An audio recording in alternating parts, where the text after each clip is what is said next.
నమస్తే రమగారు. నమస్తే జయ.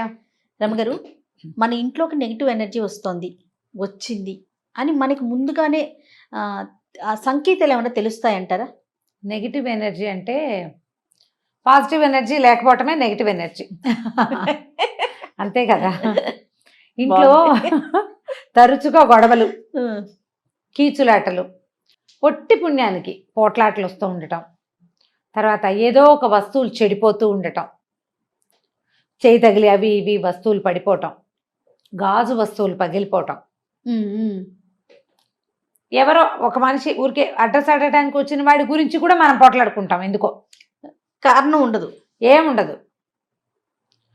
ఏది సంకల్పించినా మొదలుపెట్టిన పనులు ఆగిపోతూ ఉంటాం. ఎక్కడికైనా వెళ్దాం అనుకుంటాం, ఓ మాట్లాడేసుకుంటాం సినిమాకి వెళ్దామని, టికెట్లు దొరకవు. అది ఓసారి అయితే క్యాజువల్గా, ప్రతిసారి అయితే ఓకే ప్రయాణం ఏర్పాట్లు అన్నీ చేసుకుంటాం. టికెట్లు క్యాన్సిల్ అయిపోవటమో, మనకే ఏదైనా రాకపోవటమో అయిపోతుంది. డబ్బులు కుదరకపోవటం, ఇట్లా వస్తుంది అనుకున్న డబ్బు రాకపోవటం,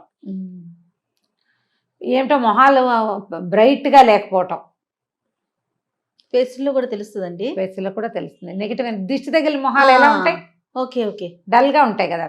నెగిటివ్ ఎనర్జీ అంటే ప్రధానంగా ఏంటంటే నకారాత్మక శక్తి అని చెప్తారు తెలుగులో. సకారాత్మకము, నకారాత్మకం, పాజిటివ్, నెగిటివ్. ఏదైనా ఒక బ్యాడ్ థింగ్, ఈవిల్ థింగ్ మనని వెంబడించడం. ఇది పెద్ద రకాలు, వాళ్ళు ఎవరో మన ఏమిటో చేసేయటం కాదు. నాకు అసలు ఆ పేర్లు చెప్పడం కూడా ఇష్టం ఉండదు జయ, ఏమనుకోవద్దు. నేను అలాంటి పదాలు నమ్మను, వాడను. వాళ్ళు ఎవరో మనకి చెడుపు చేయాలని ఏదైనా క్రియలు చేయటమే అని అనుకోవద్దు. మనమే నెగిటివిటీని సృష్టించుకుంటూ ఉంటాం. ఎస్. ఇప్పుడు ఏదైనా చేద్దాం అనుకున్నాం, సినిమా అంటే టికెట్లు దొరకద్దు, టికెట్లు ఎక్కడ దొరుకుతాయి? ఈ రోజుల్లో ఇలాంటి డైలాగులు ఒక 5-6 వస్తాయి, అంతే వచ్చేసింది. ఇద్దరు ట్రై చేస్తారు, ఇద్దరు ఇలా అంటారు. ఈ ఇద్దరికి ఉత్సాహం కూడా పోయిద్దండి. వీళ్ళకి ఉత్సాహం పోతుంది, వాళ్ళ నెగిటివిటీ వీళ్ళ మీదకి వస్తుంది, పని అయిపోతుంది. ఇదొకటి.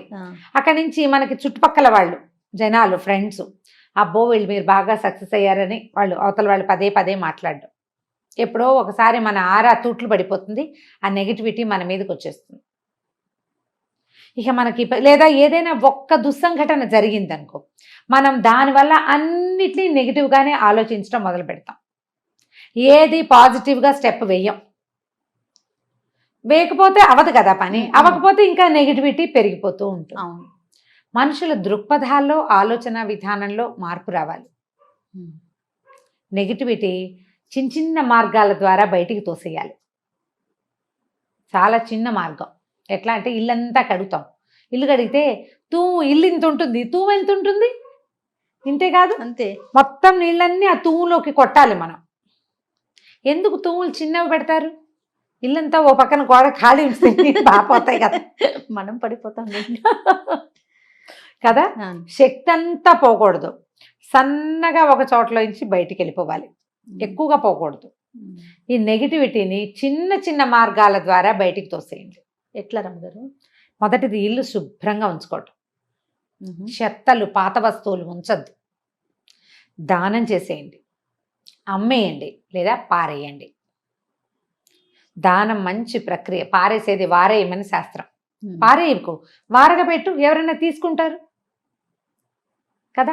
అన్నం డస్ట్బిన్లో పడేసే బదులు ఓ చిన్న బౌల్లో వేసి కాసిన పాలు పోసి బాకెట్లో పెడితే దారిపోయే ఏ కుక్కకైనా మనం ఆహారానికి ఇస్తాం కదా, పిల్లికైనా. పారేసేదాన్ని వారేయాలి, గుర్తుపెట్టుకోండి. ఇది పక్కగా పెట్టాలి, ఎవరైనా తీసుకుంటారు. తీసేసేయండి ఇంట్లో నుంచి. తర్వాత పాత పాత వస్తువులు పాడైపోతాయి, వాటికి స్పేస్ ఇవ్వాలి, వాటి మీద శ్రద్ధ పెట్టాలి. పుస్తకాలు అవి చదువర్లని కోరుకుంటాయి. బుక్స్ మా నాన్నవి తాతవి అని అట్టి పెట్టుకుంటాం. మనం ఏనాడు చదవం, పుస్తకం తిప్పాం. చదివే వాళ్ళ లైబ్రరీలకి ఇచ్చేయండి కదా, అలాంటివి చేయాలి.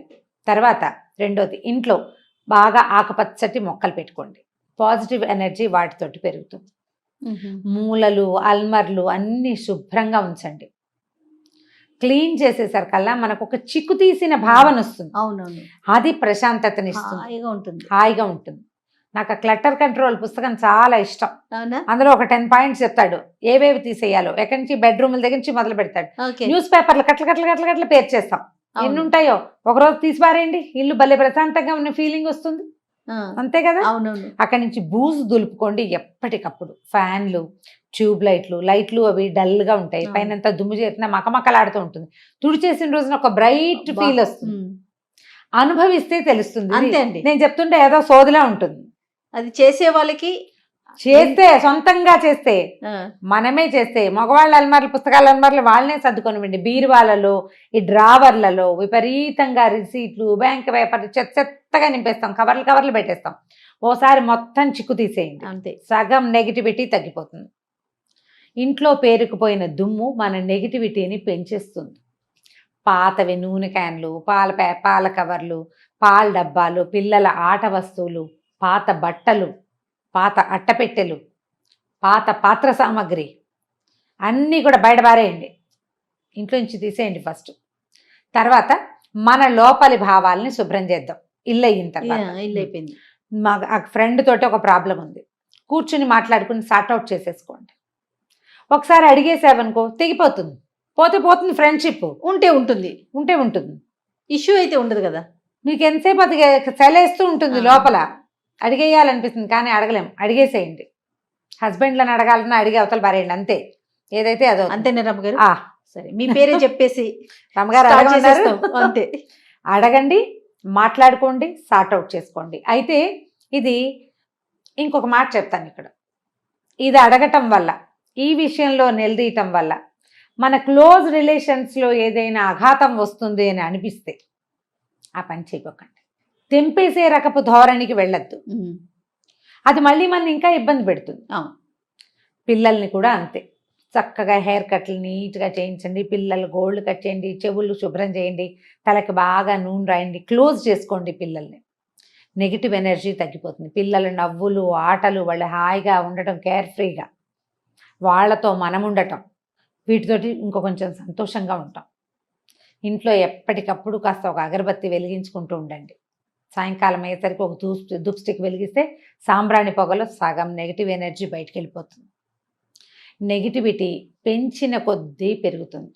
మీకే డల్గా అనిపించింది, బయట నుంచి వచ్చారు, చాలా డల్గా ఉంది, విసుగు పుట్టేస్తుంది, ఏంటో ఒక తెలియని నిస్సత్తువ, పెద్ద పనేం అవల కానీ మనకి ఎందుకో నీరసం, నిస్త్రాణ, విసగట, చాలా చిరాకు, అవి ఇవి ఉన్నాయి. చక్కగా ఒక చాక్లెట్లు ఉంచుకోండి ఇంట్లో. ఓ చాక్లెట్, బెల్లం ముక్కో నోట్లో వేసుకుని, చాక్లెట్ అయితే పీడా పోయి బెల్లం ముక్క వేసుకోవచ్చు నోట్లో వేసుకుని, ఒక గుప్పెడు ఉప్పు తీసుకుని బాత్రూంలో బకెట్ నీళ్ళల్లో పోసి పడేసుకోండి. ఉప్పుని కరగబెట్టేసి ఆ నీళ్లతోటి స్నానం చేయండి. స్నానం చేస్తే సగం ఎనర్జీ పోతుంది, అంతే. ఎంత బాగా పనిచేస్తుందో చేయ. పిల్లలకి ఒకవేళ పిల్లలు డల్గా ఉంటే 2 ఉప్పురాళ్ళు దిగదొచ్చి నీళ్ళల్లో పడేయండి. కాళ్ళు చేతులు మొహం కడిగించండి, ఆ ఒంటి మీద ఉన్న బట్టలు మార్చేసుకోమనండి, ఫ్రెష్ ఫీల్ వస్తుంది. విసుగ్గా ఉంది, దుప్పట్లు మార్చేసుకోండి, బెడ్షీట్లు, టవల్స్ ఎప్పటికప్పుడు మార్చుకోండి. మురికిగా చీదరగా ఉన్న పక్కల మీద పడుకోవద్దు. రాత్రి 10 గంటలకో 9ంటికో స్నానం చేసి దుప్పటి మార్చేసుకుని చక్కగా లేత రంగు దుప్పటి వేసుకుని దాని మీద పడుకుంటే ప్రశాంతంగా నిద్ర పడుతుంది. చేసి చూడండి, తెలుస్తుంది తప్పకుండా. ముందు నెగిటివ్ ఆలోచనలు కూడా తీసేయాలి కదా. దీంతో పాటు మనం నెగిటివిటీ ఏంటంటే ఎవరేం మాట్లాడినా నన్నే అన్నారన్న భావనల్లోంచి బయటకు వచ్చేయాలి. ప్రతిదీ వాళ్ళు మీన్ చేశారని అనుకోవద్దు. చేస్తే చేశారు, వ్యాలిడ్ పాయింట్ అండి ఇది. చేస్తే చేశారు, చేసినా సరే మనం పట్టించుకోవద్దు, అంతే. ఎందుకంటే వాళ్ళు మీన్ చేసి ఒక మాట అని వదిలేస్తారు. మనం ఏం చేస్తాం, దాన్ని ఇంత గంపాలు ఎత్తుకుని మోసుకుంటాం. అనేసిన వాడు ఫ్రీ అయిపోతాడు, మోసేవాడు బరువెక్కిపోతాడు. మోతలు పెట్టుకోవద్దు. నెగిటివ్ ఎనర్జీలో 90% మోతే ఉంటుంది, దాన్ని మోసుకుంటూ ఉంటాం. రకరకాలు, అప్పుడు అలా అన్నారు, ఇప్పుడు ఇలా అన్నారు లాంటివి ఏమైనా మీన్ చేశారా, లేకపోతే వాళ్ళు ఏదో మామూలుగా విషయం చెప్తే అది నన్నే అన్నారేమో లాంటి భావాలు అనగానే ఇక మనకి డౌన్ అయిపోతుంది మన బండి. అవును. ఇప్పుడు ఎవరికి వాళ్ళే యునిక్, నాకు సాటి నేనే, అంతే, నాకెవరు పోటీ లేరు అనుకోవాలి. ఎప్పుడు 2 పాయింట్లు గుర్తుపెట్టుకోవాలి జయ. ప్రతి మనిషికి లోపల ఒక కిడ్ ఉంటాడు, ఒక పిల్ల, అది చంటి పిల్ల. దాన్ని ఎంత ముద్దు చేయాలో అంత ముద్దు చేయకూడదు. 2 ఎలాగా, మన దగ్గరే ఒక పిల్ల ఉంది, అది ఏడ్చినప్పుడు ఎత్తుకోవాలి, అది ఆడుతున్నప్పుడు వదిలేయాలి. ఆడుతుంటున్నప్పుడు కూడా చంగల పెట్టుకుంటావా నువ్వు? ఆ, పెట్టుకోవు. ఏడ్చేటప్పుడు కదా దాన్ని ఎత్తుకునేది. అంతే కదా. మన లోపల బేబీకి కష్టంతో వచ్చినప్పుడు దాన్ని ఓదార్చుకో, శబాష్ శబాష్ నువ్వు చాలా గొప్పదానివి, నీ అంతటి వాళ్ళు ఎవరు లేరు. అది ఉత్సాహంగా ఉన్నప్పుడు ఏగురు, ఇంకా ఏం పర్వాలా. ఇది గుర్తుపెట్టు, బ్యాలెన్స్ తెలియాలి. ఆ బ్యాలెన్స్ వెళ్ళాలి. ఎప్పుడు నీ బేబీని ఓదార్చుకుంటూ ఉన్నావా, ఇక అదే సంగతి నీ సంగతి. లేదా దానికి ఏ ఓదార్పు లేకుండా దాన్ని వదిలేసావా, అది ఇబ్బంది. అంతే. ఈ ఇన్నర్ కిడ్ని ఎట్లా బ్యాలెన్స్డ్గా ముద్దు చేయాలి, ఎలా ప్యాంపర్ చేయాలి, ఎలా ట్రైన్ చేయాలి అనేది ఎవరికి వాళ్ళకి సొంత పాఠం ఉండాలి. ఈ పాఠాన్ని సక్సెస్ఫుల్గా చేయగలిగే వాళ్ళు బాగా పైన ఉంటారు. ఆడవాళ్ళు అన్నిటా వాళ్ళు ఏదనుకుంటే అది చేసేయగలుగుతారు. మానేసినప్పుడు మానేస్తారు, అది వాళ్ళ ఛాయిసే. అంతే, అది వాళ్ళదే ఛాయిస్. వీళ్ళు బ్రైట్గా ఉంటారు. అంత మాత్రాన వాళ్ళకి కష్టాలు లేవని అనుకోవద్దు, వాళ్ళకు ఉంటాయి ఇబ్బందులు. ఆ ఇబ్బంది వచ్చినప్పుడు ఆ బేబీని నిద్రపుచ్చుకోవడం వాళ్ళకి వచ్చు. ఈ లోపల ఉండే పాపాయిని దాన్ని నర్చర్ చేయటం వాళ్ళకి వచ్చు. అవకాశం వచ్చినప్పుడు రెచ్చిపోతారు, హాయిగా అన్నీ చేసుకుంటారు. ఇబ్బంది లేనప్పుడు ఒక రకంగా, ఇబ్బంది ఉన్నప్పుడు ఒక రకంగా మన లోపల వ్యక్తిని మనం ప్యాంపర్ చేసుకోవాలి. అప్పుడే మనం మన చుట్టూతా ఏర్పడుతున్నటువంటి నెగిటివ్ ఫోర్సెస్ నుంచి మనని మనం రక్షించుకోగలుగుతాం. ఆడవాళ్ళు తమని తాము రక్షించుకోగలిగిన స్త్రీ తన కుటుంబాన్ని హ్యాపీగా రక్షిస్తుంది. ఆమె కనుక ఒక టీచర్ అయితే ఆవిడ స్టూడెంట్స్ అందరూ బాగుంటారు.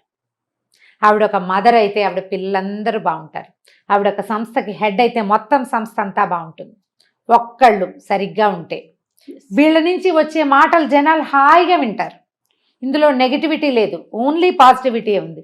ఉంటాయి నెగిటివ్ మాటలు, నెగిటివ్ విషయాలు ఉంటాయి, వాటిని తప్పించుకోవడం ఎలాగో నేర్చుకుంటాం మనం. ట్రై చేయాలి కదా. షూర్గా కదా.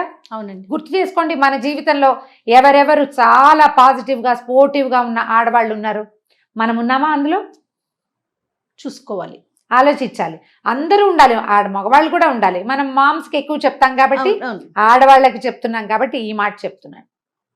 మగవాళ్ళైనా తమ లోపల కిడ్ని ఇలాగే చేసుకోవాలి కదా. అంతే రమ్ గారు. నమస్తే. నమస్తే.